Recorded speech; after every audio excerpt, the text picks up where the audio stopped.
अस्सलाम वालेकुम नाजरीन, INE टुडे न्यूज़ में आपका खैर मकदम है। आइए देखते हैं ये तफसीलात। जहीराबाद में यौम आशूरा बड़े अकीदत और एहतराम के साथ मनाया गया।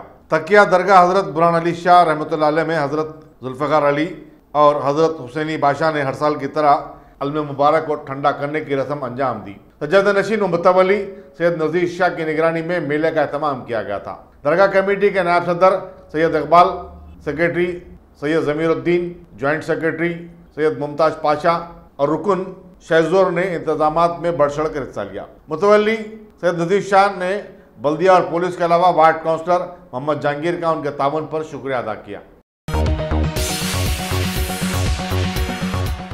अगर आपने हमारे चैनल को सब्सक्राइब नहीं किया है तो आपको यहाँ सब्सक्राइब बटन दिख रहा है, उसे क्लिक करिए और सब्सक्राइब कीजिए और साथ ही साथ बेल आइकॉन को भी क्लिक करिएगा जिससे कि आपको ताज़ा अपडेट मिलते रहें।